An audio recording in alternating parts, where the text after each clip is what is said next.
प्रधानाध्यापिका ग्राम प्रधान को अपमानित कर झूठे मामले में फंसाने की कर रही कोशिश। चिटगांव ब्लॉक की ग्राम पंचायत पच्चरगढ़ में कंपोजिट विद्यालय में तैनात प्रधानाध्यापिका के मनमानी तरीके से कार्य चल रहा है, जिसमें ना तो वह समय पर आती हैं और ना ही बच्चों पर ध्यान दिया जाता है। वहीं ग्रामवासियों ने आरोप लगाए हैं कि प्रधानाध्यापिका के डर से अभिभावक भी विद्यालय में जाने में हिचकी खाते हैं। उनका कहना है कि प्रधानाध्यापक उन्हें झूठे आरोपों में फंसाने की कोशिश करती रहती है और साथ ही ग्रामवासियों ने बताया कि उनके बच्चों द्वारा थाली साफ कराई जाती है और विद्यालय में काम भी कराया जाता है, जिसमें बच्चों द्वारा भी बताया गया है कि उनके अध्यापक खाने में उन्हें केवल 2 रोटी देते हैं और मांगने पर मना कर दिया जाता है। ग्राम प्रधान ने आरोप लगाया कि विद्यालय में जाने पर विद्यालय की प्रधानाध्यापिका और रसोइयों के द्वारा उनको अपमानित किया गया, गलत टिप्पणियाँ भी की गईं। साथ ही विद्यालय में समिति की बैठक हुई है, जिसमें ना तो अभी तक किसी अधिकारी द्वारा उन्हें बताया गया है कि अध्यक्ष कौन है। विद्यालय में शौचालय में ताले पड़े हुए हैं और कुछ शौचालय में गंदगी पड़ी है, जिससे बच्चे शौचालय में शौच के लिए नहीं जाते हैं। विद्यालय में प्रधानाध्यापिका का डर इतना है कि स्टाफ भी कुछ कहने से डरते हैं। आपकी सपोर्ट में नहीं आता है? नहीं सर, स्टाफ देखिए, अब हम ये तो नहीं कहेंगे कि पूरा स्टाफ गलत है। टीचर हैं, अच्छे टीचर हैं, जैसे हमारे नूतन शुक्ला है, साहब हैं, तो ये लोग समय से आते हैं।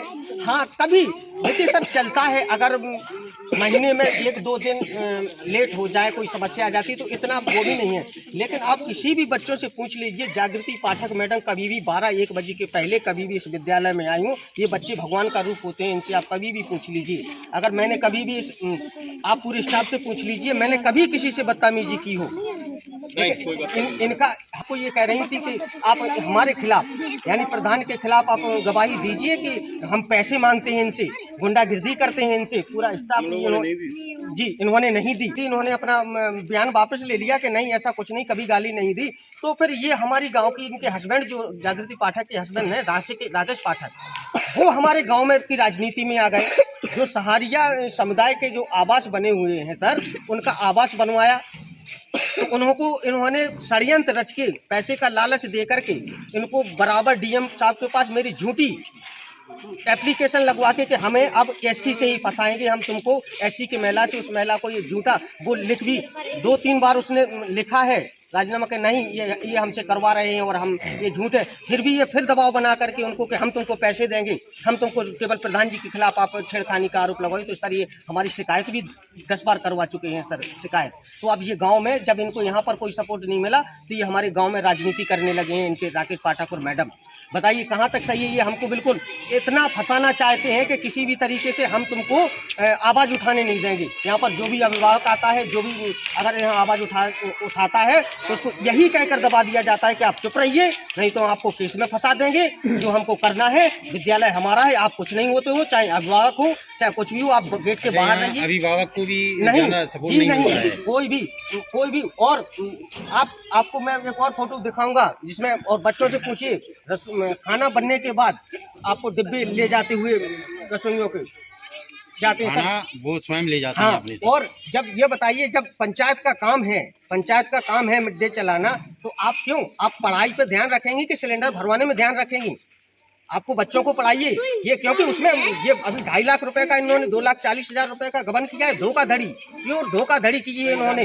और मुझे जिस अमाउंट इन्होंने निकाला है, जो अमाउंट इन्होंने निकाला है, उसकी जांच चल रही है। और अगर यहाँ से नहीं होती है तो मुझे अगर मुख्यमंत्री तक भी जाना पड़ेगा तो मैं जाऊँगा, इसकी सच्चाई सामने लाऊंगा कि मैंने इस चेक पर साइन नहीं किए हुए हैं जो इन्होंने अमाउंट निकाला है। इन्होंने फोड़ दिया। सावित्री आंटी कौन है? यहाँ की रसोईया है। मतलब ये प्रधान जी हैं आपके गांव के? हाँ। इन्हीं ने पीती चाय? हाँ। अच्छा सर, गणतंत्र दिवस मनाया जाता है, तो मैं हर वर्ष की भांति में आज भी आया था। बच्चों से आप पूछ लीजिए, इस वर्ष में भी आया था। मुझे नूतन शुक्ला ने बुलाया, आमंत्रित किया कि आइए प्रधान जी। तो मैं सर यहीं पर खड़ा रहा, उसका मैं आपको वीडियो क्लिप आपको बाकायदा उपलब्ध करा दूंगा। पूरा स्टाफ है उसमें, मेरे पूरे गांव वाले हैं, पूरे बच्चे हैं सर। मैं यहीं पर खड़ा रहा तो इनके द्वारा मुझे इतना भी नहीं कहा गया कि आप बैठ जाइए। एक आम आदमी से, मेरे गांव के ही एक आम आदमी से मेरी मौजूदगी में सर एक आम आदमी से झंडारोहण कराया गया, जिसकी पूरी वीडियो मैंने बनाई हुई है, आपको मैं उपलब्ध करा सकता हूं। और मेरा सार्वजनिक तौर पर तो मेरे गांव वालों के सामने मेरे छोटे आप इतने समय से खाना बना रही हैं, आपको ये नहीं पता है कि इस विद्यालय में बच्चे कितने हैं?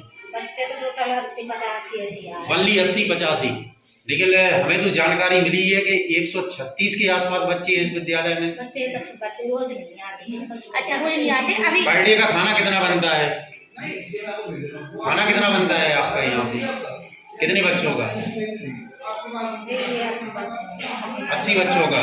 अच्छा, ये जानकारी मिली है, बच्चों का कहना है कि आप उन्हें वनली 2 रोटी देती हैं, उसके बाद कहा जाता है कि अब रोटी नहीं है, ऐसा क्या है? रोटी देती है हम लोग। 5 क्लास के बच्चों को 3 रोटी, 2 क्लास के बच्चों को 2 रोटी और 1 क्लास के बच्चे को 1 रोटी। किसने कहा है इस चीज में? नहीं, तो जो बच्चे कह रहे हैं, हम लोग तो आरोप लगा नहीं रहे हैं, बच्चों ने कहा है, तो हम आपसे पूछ रहे हैं इस बात को। अच्छा, इसके लिए किसने कहा आपसे? ये बताओ, पहले तो प्रोजेक्ट में मैंने देखा है 15-20 बच्चे भी क्लास में हैं, उन बच्चों को 20-25 बच्चों को कैसे दे पाएंगी? बताइए, कैसे आप मैनेज करेंगी, कैसे देंगे इनको? देखो कुछ बच्चे देते हैं, कुछ बच्चे नहीं देते। जैसे 100 ग्राम दूध कितना? 100 ग्राम। एक बच्चे को 100 ग्राम दूध। अच्छा।